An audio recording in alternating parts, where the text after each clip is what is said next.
Sonic the Hedgehog is one of the most beloved video game characters of all time, and parts of that is because of his personality and characterization. Sonic is often portrayed as a easygoing hedgehog with a love of adventure and the need to do the right thing, which is why he stops Dr. Eggman from taking over the world. And over the years, I started to realize that ever since the 2010s, Sonic's character has kind of been ruined, and that's mostly because of the two writers who were in charge of writing the story for the games at the time, Pontac and Graf. In this video, I will be explaining why Sonic's character was great before the 2010s and how it was ruined by those two writers. Shara, will you grant me one more wish? I wish for a mountain of handkerchiefs. Now, just let yourself cry, as much as you need to. Before the 2010s, Sonic's character has been pretty consistent and never really changed from game to game. He was always portrayed in those games as, again, a easygoing hedgehog with a bit of an attitude and sometimes being a bit cocky, but he always did the right thing at the end. What is also important to note that is before the 2010s, Sonic also used to inspire those around him, with some examples being Tails, Shadow, and Silver. It's also important to note that Sonic also helps those who he sees as friends or sees as someone who can do something to change their situation. Two of the best examples are these cutscenes from both Sonic Unleashed and Sonic and the Black Knight respectively. Sonic, I will never, ever forget you. Thank you, Sonic. Goodbye, friend. Hey! Whoa, what? Where do you think you're off to all by yourself? What? But my memory is back now, and, well, from here on out, it's my responsibility, so, I mean, there's no reason for you to come along, so I should just... Do I need a reason to want to help out a friend? Thanks, Sonic.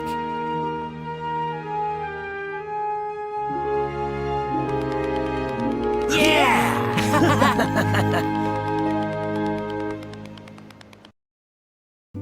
For Sonic Unleashed, we see that Sonic, even though Dad Chip aka Light Gaia has bigger responsibilities than Sonic, Sonic still wants to help him, because throughout this part in the game, they've already become well acquainted with one another, and Sonic wanting to help his friend and not wanting him to go off on his own.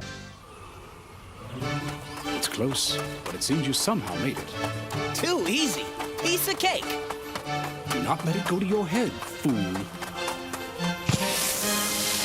What's wrong?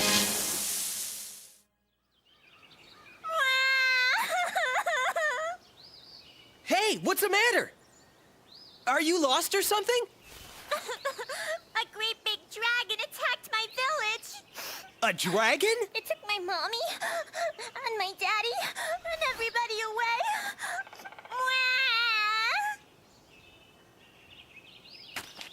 You know where the dragon is, kid? It's in the big cave at the bottom of that mountain. All right, I'm on it. Wait, don't tell me you're going off to slay a dragon now.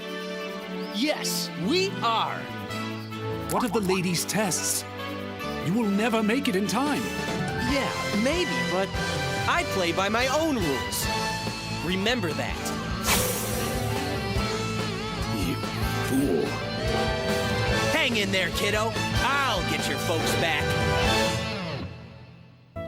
And for Sonic and the Black Knight, we see that even though Sonic has just randomly met this kid, he still wants to help him.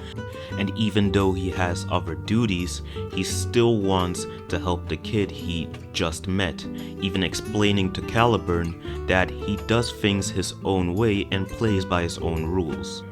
And yes, Sonic isn't without his faults. He can get a bit cocky at times and cracks a joke every now and then, but this doesn't go to the point of being unlikable. Heck, they even get a good chuckle out of me every now and then they pop up. And even though he's a bit of a jokey character, he does know when to take situations seriously. Like for instance, on the Ark, when Eggman has him trapped and it seems like he is about to die, he doesn't insult Eggman or makes a witty joke about it. He takes the situation seriously. He even says that he's leaving everything to Tails, as he says in his own words that he's counting on him. And when it seems like he's about to die and everyone thinks he's dead, they even feel sad, and we see that we feel for Sonic and also think he's dead. Of course, because of plot armor, he isn't, but it's kind of shocking to see how he doesn't joke about the situation, even though we know how he usually is. What I also love about this pre-2010 Sonic is his ideology, which can be explained from this other cutscene from Sonic and the Black Knight. Every world has its end. I know that's kind of sad, but that's why we gotta live life to the fullest in the time we have. At least, that's what I figure.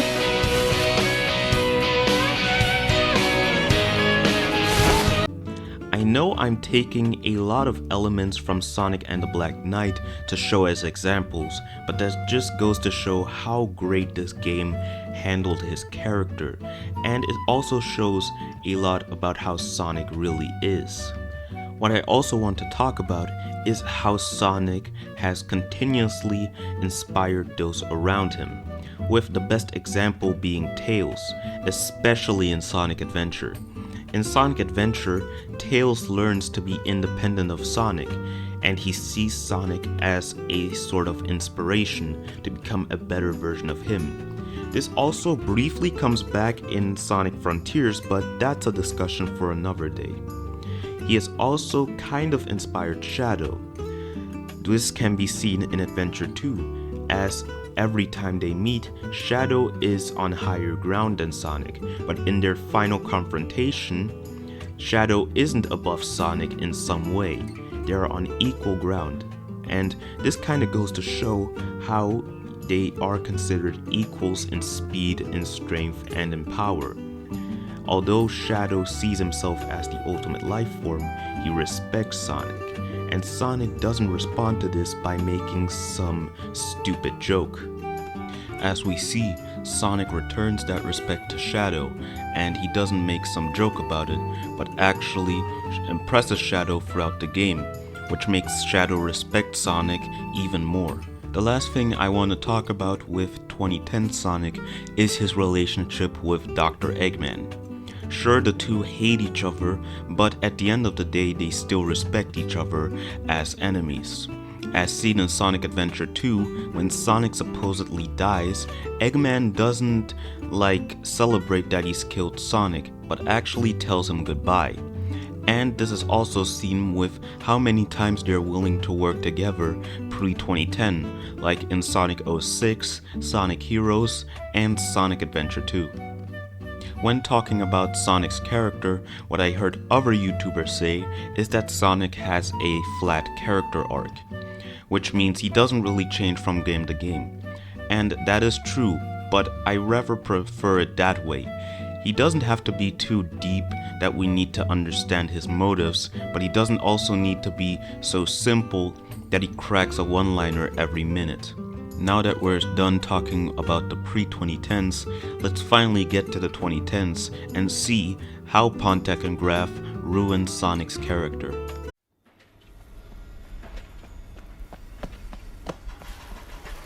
And there's the generator.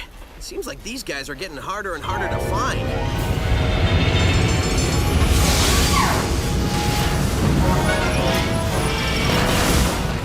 I know for a fact these guys are getting harder and harder to beat. Please remember, all planets in Eggman's incredible interstellar amusement park are, as far as you know, wholly owned properties of Eggman Enterprises and its subsidiaries. All unauthorized photography, video reproduction, or shutting down of generators is strictly prohibited. Thank you. Eggman, I am going to save this planet, and I am going to free these aliens. No copyright law in the universe is going to stop me. Remember how I said earlier that Sonic does make jokes and is a bit cocky, but it isn't unlikable? Well, in these games, it's pretty much unlikable. Either the jokes go on for too long that they aren't funny anymore, or he's just pretty much a cocky jerk who makes everyone in the room annoyed, which kind of feels like his only ability in these games. One of the best examples of a joke going on for too long is from this cutscene in Sonic Colors.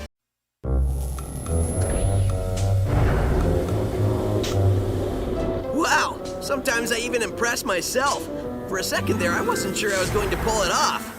Oh, who am I kidding? We both knew how this would end.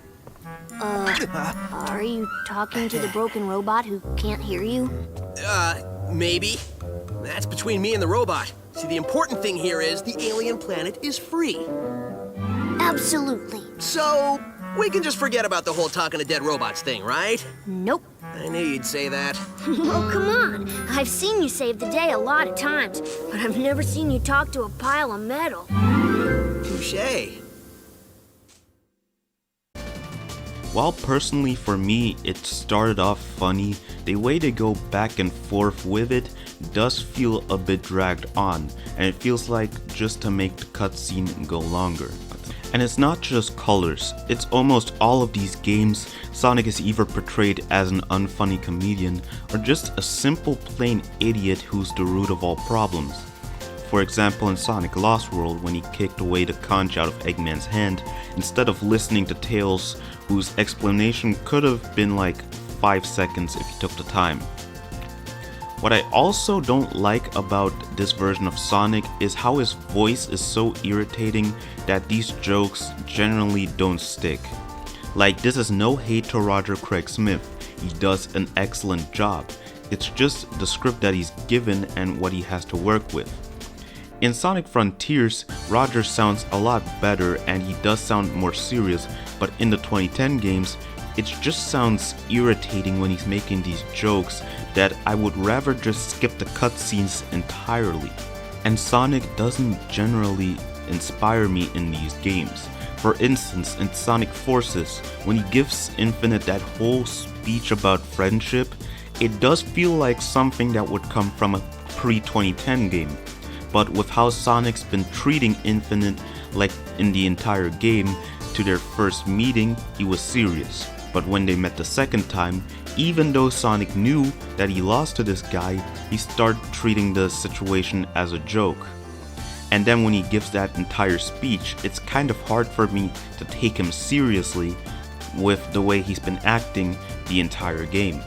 And yes, I get it if you come with an argument like Sonic is a franchise that is made to appeal to kids, but what you also need to keep in mind is that Sonic has been around since the 90s, and that older fans are more used to the Sonic we see in the adventure games and the storybook games, with his ideology and his personality.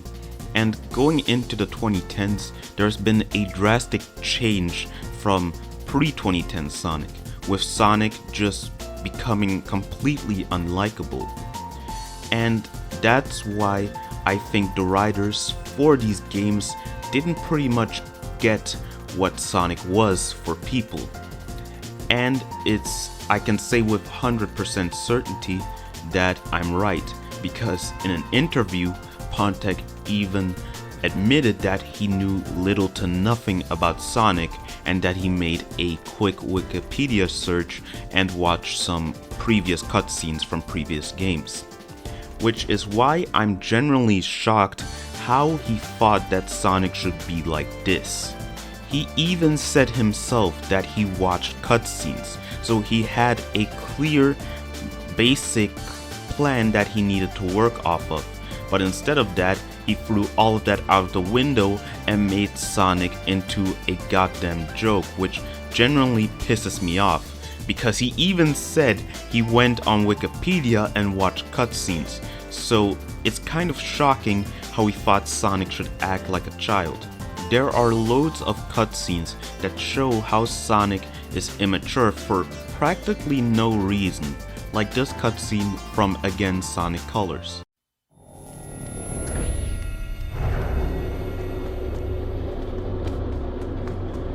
Hey, Tails, you missed the BBBE. Huh? Best boss beating ever!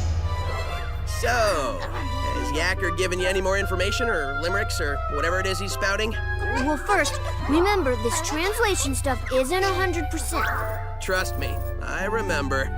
So anyway, these aliens are made up of a really powerful energy source called hyper-go-ons. It's inside of them. Like a battery? No. Well, sort of.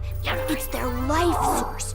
You only got a taste of it. Look at what happened. Battery is sort of an understatement.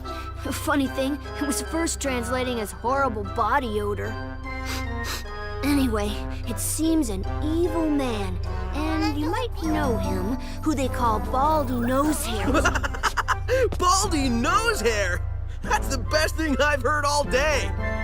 I gotta remember that one. I know, I've already written it down. Anyway, he's draining them of their power, all their power, and using it for an evil aquatic mammal? An evil dolphin? No, a porpoise. Oh, an evil purpose. That's good intel. Keep working on it. Hey, where are you going? To find Baldy McNosehair, of course. I'm totally calling him McNosehair. The last thing I want to talk about, and which I really wanted to talk about, was again his relationship with Eggman. Remember how I said that the two respected each other at the end of the day? Well, that respect is not shown here. Sonic completely belittles Eggman by any chance he gets. Every time the two of them share one single interaction, it's either about how bald Eggman is or how stupid his mustache is. And it seems that sometimes Eggman even respects Sonic in these games, but Sonic doesn't completely return this respect. Which is why I also wanted to talk about that this personality for Sonic is also found within Sonic Boom, which is some games and a TV show. In this, Sonic acts the same way he does in the 2010 games, and it fits more for that version of Sonic, because that version of Sonic kinda looks like he's a bit of a jerk with a heart of gold who always does the right thing. But it doesn't work for game Sonic. And it isn't just with Eggman. Nearly everyone he interacts with, he always makes a joke when he and the character in question are exchanging sentences. Summarize this whole section up in one word, or a sentence, Sonic is just ruined, character-wise. Which is why I'm really happy that Pontac and Graf don't write for the games anymore, and that they brought someone who previously worked on Sonic stories in the comics, Ian Flynn. Now, I'm a big fan of Ian Flynn's work in the Archie comics and especially in the IDW comics, which is why I'm really happy that he worked on Sonic Frontiers, and I hope he'll be writing more for the games in the future, because he is a genuinely good story writer and is 10 times the writer that Pontac and Graf could ever wish to be. Now, don't get me wrong, I don't hate Pontac and Graf, but I feel like they should have worked on other things which are more kid-friendly. But if Pontac and Graf do hear this, please, on behalf of the whole Sonic community, just never write a Sonic story ever again. And I don't want to end this video on a sour note. I feel like that Sonic's character is just phenomenal and amazing, and that he has one of the best ideologies of all time. And he is just one of the best characters in all of video games and fiction. So, I want to end this video off with a quote of Sonic, which summarizes his whole character. There's more to you than just looking like me. What are you, anyway?